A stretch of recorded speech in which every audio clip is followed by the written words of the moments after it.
Merci Guylaine, merci Françoise, bonsoir à tous et bienvenue dans Complément d'enquête. Enquête sur les conflits dans le monde du travail lorsque les choses dérapent entre les patrons et les salariés, comme on l'a vu cette semaine à Air France. Le travail, la pression des chefs, la violence et même parfois le racisme.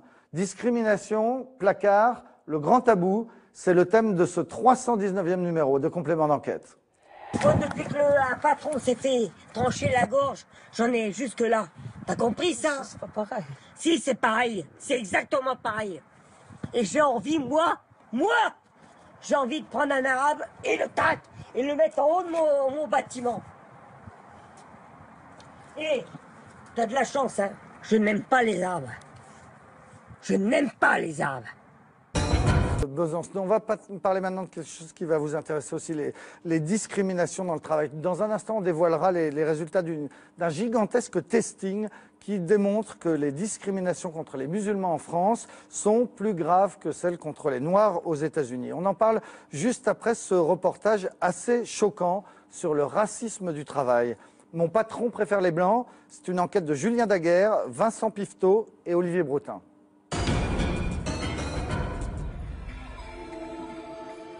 Une matinée de septembre, juste en face des anciens locaux de Charlie Hebdo. Voilà des mois qu'à la Comédie Bastille, on ne rit plus beaucoup. Ce jour-là, sur les planches, c'est même du très sérieux. Une troupe de théâtre alerte sur la discrimination au travail. Excusez-moi de vous interrompre, mais j'ai commencé à travailler. Dans la salle, des recruteurs, des DRH de grands groupes, qui emploient à eux seuls plusieurs dizaines de milliers de salariés. Ils sont venus découvrir comment combattre la fabrique des préjugés. Cible régulière de discrimination, les personnes d'origine maghrébine. Ah, dis-moi, Pauline, pour l'Aïd, est-ce que ce serait possible d'organiser le travail de manière à ce que les salariés musulmans puissent prendre un jour? Hors de question. Au travers de ces scénettes caricaturales, la question de l'islam. Faire croire à je sais pas quoi, là. Mais non, mais c'est pas la question. N'insiste pas, c'est non. Non, mais après, il va me demander une salle de prière ou quoi, là? Alors. Voilà. Qu'est-ce qui s'est passé? Comment vous interprétez l'attitude de cette dame? Est-elle raciste? Est-ce qu'elle a des préjugés? Si oui, quel type de préjugés elle a? Les salariés de confession musulmane seraient-ils devenus un problème pour certaines entreprises? En tout cas, pas chez nous, pas chez General Electric. Ça, je peux le confirmer. Faire l'amalgame avec le nom d'une personne de sa religion, je pense qu'on sait très bien que c'est pas comme ça qu'on va résoudre la situation. On va regarder le profil en termes de compétences techniques, de compétences d'ingénierie de la personne, du candidat, quelle que soit son origine. Pour tous ces managers de multinationales et de grandes sociétés, c'est le même son de cloche. Le racisme, pas chez eux. Nos entreprises seraient-elles à ce point vertueuses, soucieuses de diversité? Pas si sûr. Une vaste étude démontre même tout le contraire. Pendant un an, une chercheuse en économie a réalisé un testing sur CV d'une ampleur inédite. 6000 entreprises piégées par de fausses candidatures et des résultats qui révèlent une chose. Lorsqu'on est musulman, c'est 4 fois plus dur de trouver du travail. Lorsque le candidat catholique masculin a besoin d'envoyer 5 candidatures pour décrocher un entretien d'embauche, le candidat musulman, lui, a besoin d'en envoyer 20, soit 4 fois plus. Une discrimination féroce, 6 fois supérieure à ce que peuvent vivre par exemple les Noirs aux États-Unis. Dans tout le pays, l'islamophobie fait des ravages, en particulier dans les petites entreprises. Ils savent qu'ils sont en dehors des radars de la lutte contre la discrimination et ils sont par conséquent assez décomplexés par rapport à ces questions. Après la tuerie de Charlie Hebdo, un autre attentat a bouleversé la France. Le meurtre d'un chef d'entreprise en Isère, décapité par l'un de ses salariés. Pour la première fois, le djihadisme pénètre le monde du travail. Un drame qui semble avoir réveillé de vieux démons. Discours raciste assumé, violence et discrimination. Enquête sur ces tabous qui sautent. Écoute, Mustapha. Sur ces petits patrons qui dérapent. Tu rentres dans le rang ou tu dégages.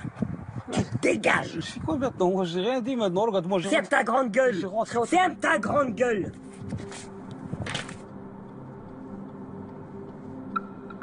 sur une route de Lorraine, à quelques kilomètres de Metz. Au volant, Mustapha Atouchi, chauffeur poids lourd depuis 10 ans. Maintenant je roule, je me trompe, le corps il tape pour moi, c'est pas à 200 à l'heure. Depuis le 13 juillet, c'est la première fois que je prends la sortie celle-là. Au moment de quitter l'autoroute, vers le siège de son ancienne entreprise de transport, l'homme est gagné par la panique. J'espère qu'il n'y a aucun personne, j'espère. L'angoisse de Mustapha, tombé nez à nez avec son ex-employeur. C'est là-bas, c'est en face là, tu vois, sa voiture il est à gauche. C'est pas lui. C'est pas lui ça. Le chauffeur n'a pas mis les pieds ici depuis 3 mois, depuis que son ancien patron a prononcé des mots très violents contre lui. Toi, t'es un arabe et tu écoutes ce que je te dis, d'accord? Peut-être qu'un jour, c'est moi qui vais te décapiter et je vais mettre ta tête sur le portail. Ce 13 juillet, tout commence sur le parking de cette PME. À la fin de sa journée, Mustapha, salarié depuis 2 ans, est pris à partie par son employeur. Celui-ci lui reproche une faute qui semble mineure. Il n'aurait pas mis assez d'eau dans la citerne de son camion. T'as vu le camion qui est garé à gauche? C'est là-bas qu'il va arriver le problème, devant la machine bleue et blanche.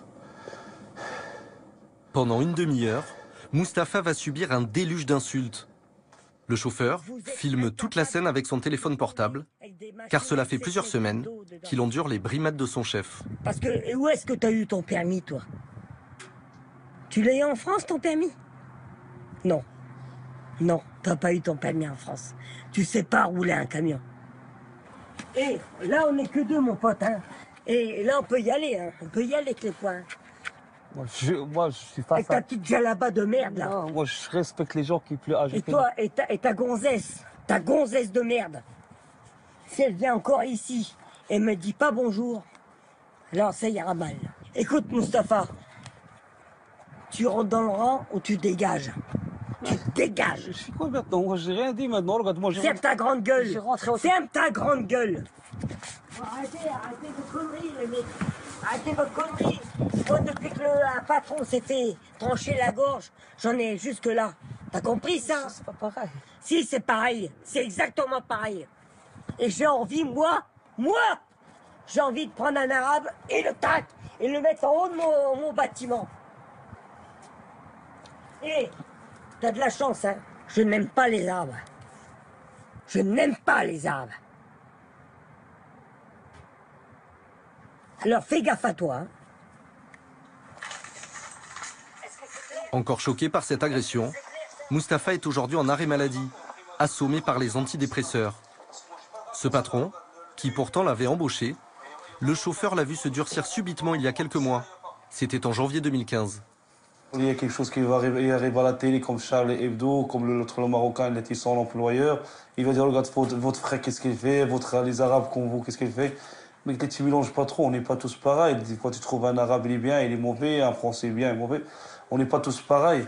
Mais tout le temps, il me dit, non, les Arabes, tous la même... tous, c'est les mêmes. Que s'est-il passé dans la tête du patron de cette PME prospère, d'une quinzaine de salariés? Sollicité à plusieurs reprises, il n'a jamais donné suite à nos demandes d'interview. Alors, pour essayer de comprendre, nous avons cherché à le rencontrer dans ses locaux. Bonjour madame, il est ici monsieur Guy?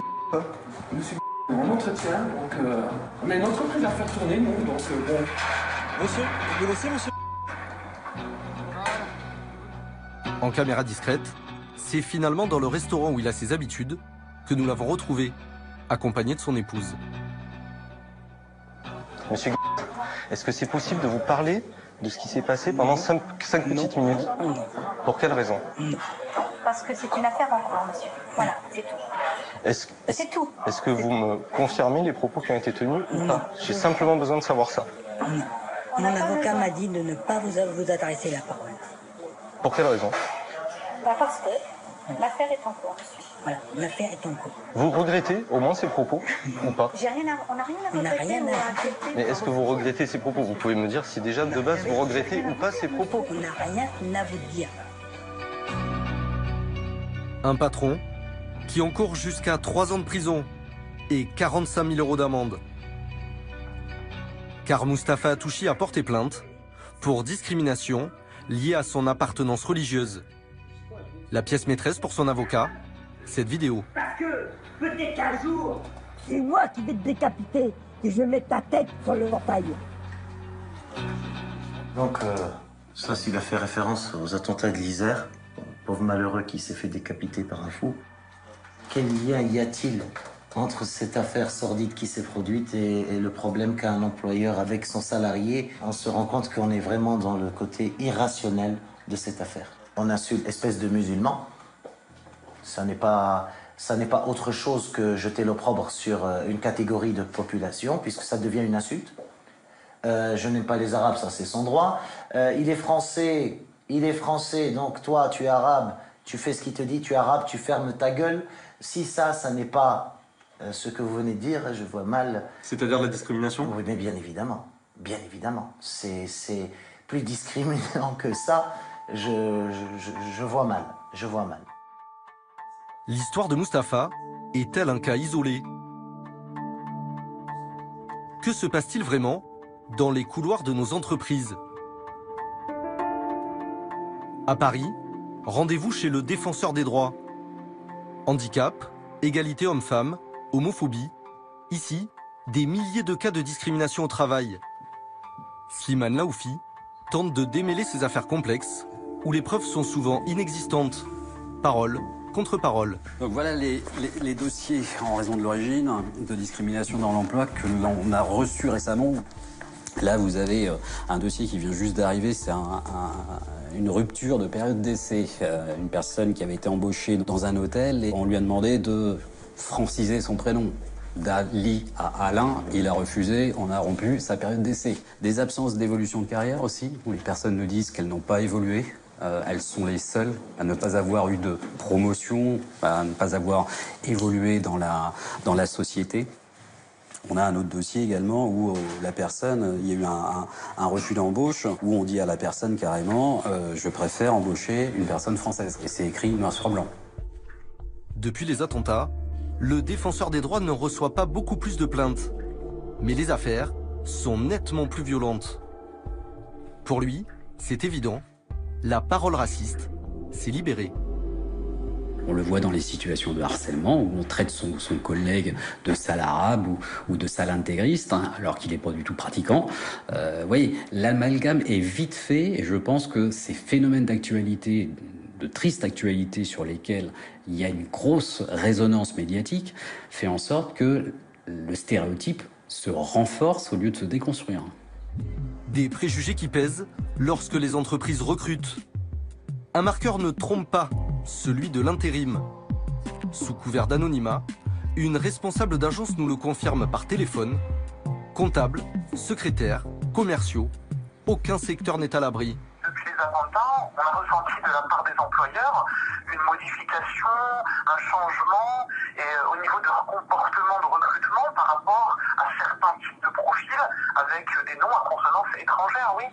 Là, dernièrement, ma cliente qui vous dit, voilà, je ne veux pas de noir et je ne veux pas d'arabe. Et il donne quelle raison, cet employeur, quand il dit ça? Il ne donne pas de raison. Ça sort tellement naturellement que pour lui, c'est naturel d'avoir ce genre de discours. Enfin, c'est pas vraiment du racisme pour eux, c'est juste que peut-être qu'ils ont eu des mauvaises expériences et qu'ils veulent pas réitérer l'expérience. Enfin, voilà. S'ils ont un candidat qui va quelquefois faire une mauvaise mission ou qui va avoir un poste sur lequel ça va mal se passer, ben on va mettre tout le monde dans le même panier. Bon, bah, c'était un arabe, ça s'est mal passé, on peut plus l'arabe. Dans le nord de la France, pas très loin de Lille, voici l'histoire de Leïla, 27 ans. Cette commerciale réputée travaille depuis des années pour un gros fournisseur dans l'industrie. Elle a récemment subi le racisme ordinaire de l'un de ses clients, une patronne de PME qui a tout bonnement refusé de traiter avec elle. Elle m'a tout simplement dit je le sais que t'es musulmane, hein, je le sais que t'es musulmane, je sais que t'es arabe, moi de toute façon j'en veux pas, ça n'ira pas, c'est tout, c'est comme ça. Elle m'a même dit qu'il était probable que je porte une robe, ce sont ses mots, mais que je porte une robe comme tous ces barbus et comme tous ces djihadistes qui étaient près de chez elle.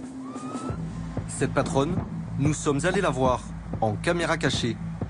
Elle sait que nous sommes journalistes, pourtant, Derrière le comptoir de sa boutique, elle assume très clairement son choix. Pas question de travailler avec des Maghrébins. Ça plaît pas aux gens, ça plaît pas aux clients. Hélas, c'est comme ça. Et vous? Nous, forcément, ils nous feraient perdre peut-être. Hein. Il y a une mauvaise entente avec la population ici. Ils apprécient pas du tout. Hein.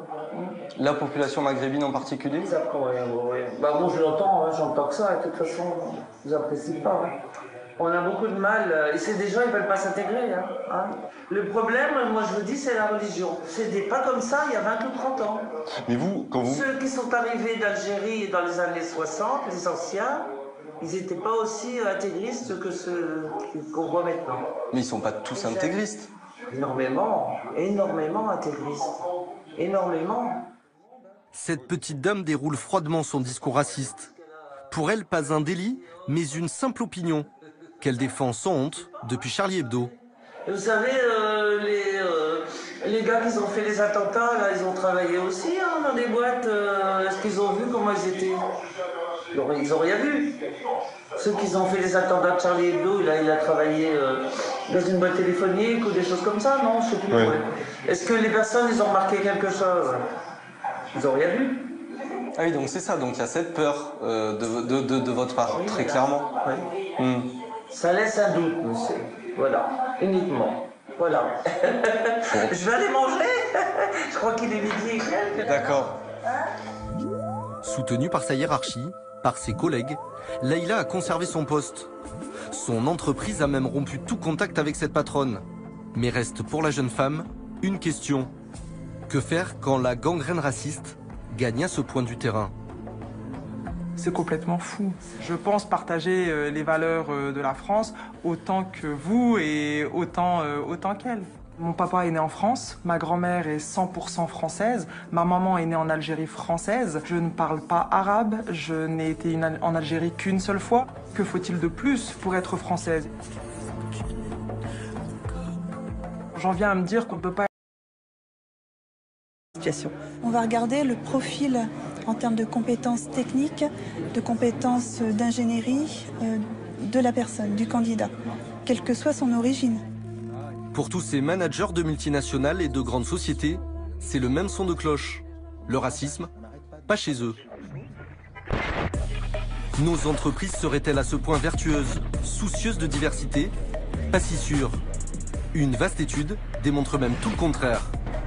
Pendant un an, une chercheuse en économie a réalisé un testing sur CV d'une ampleur inédite. 6000 entreprises piégées par de fausses candidatures et des résultats qui révèlent une chose. Lorsqu'on est musulman, c'est 4 fois plus dur de trouver du travail. Lorsque le candidat catholique masculin a besoin d'envoyer 5 candidatures pour décrocher un entretien d'embauche, le candidat musulman, lui, a besoin d'en envoyer 20, soit 4 fois plus. Une discrimination féroce, 6 fois supérieure à ce que peuvent vivre par exemple les Noirs aux États-Unis.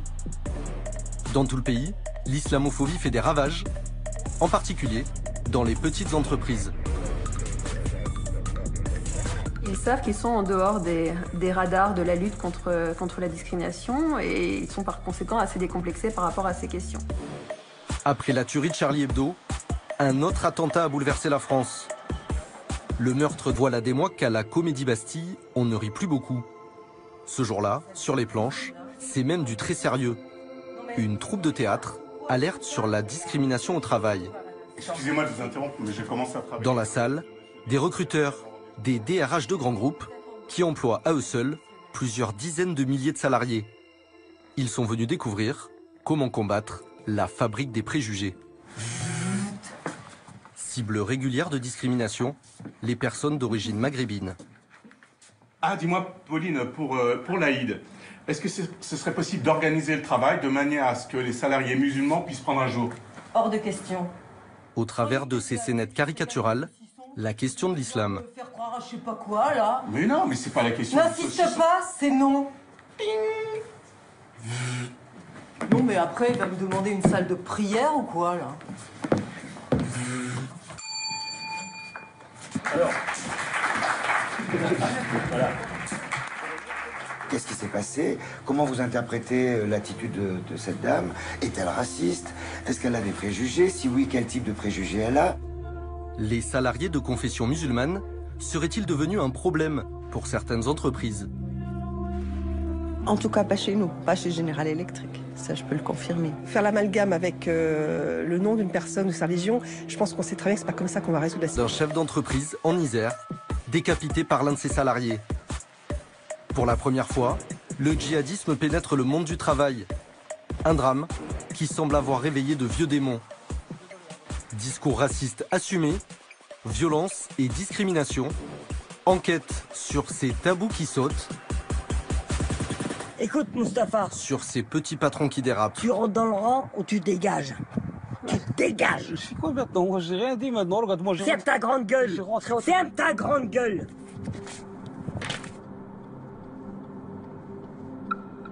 Sur une route de Lorraine, à quelques kilomètres de Metz.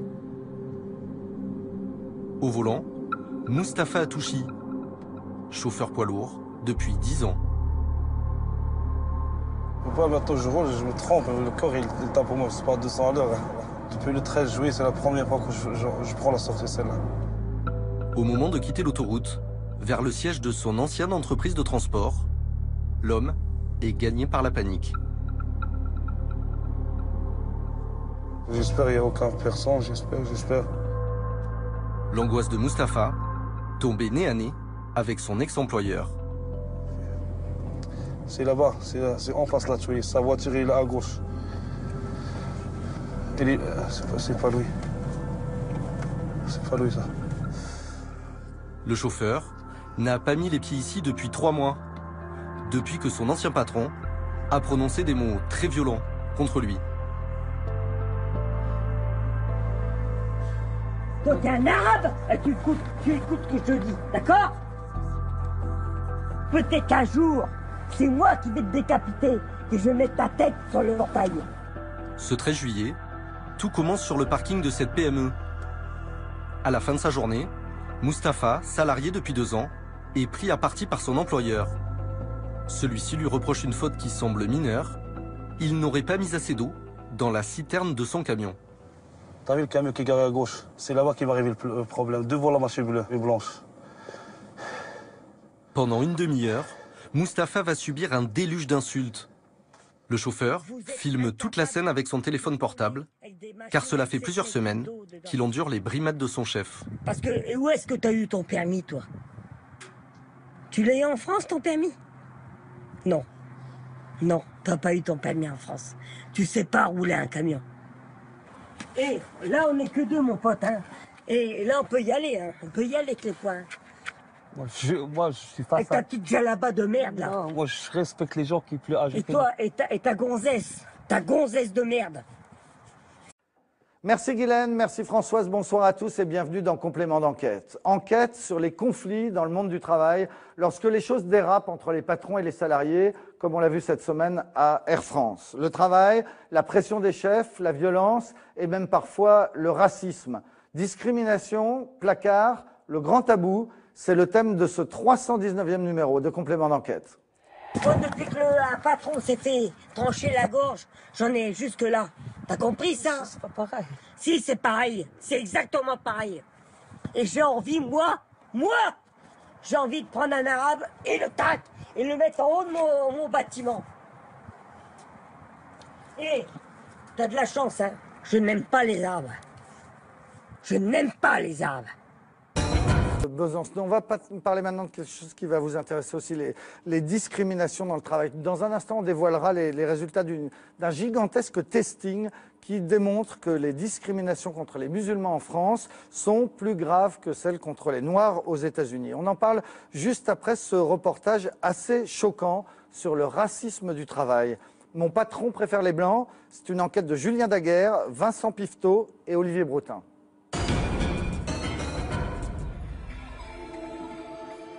Une matinée de septembre, juste en face des anciens locaux de Charlie Hebdo,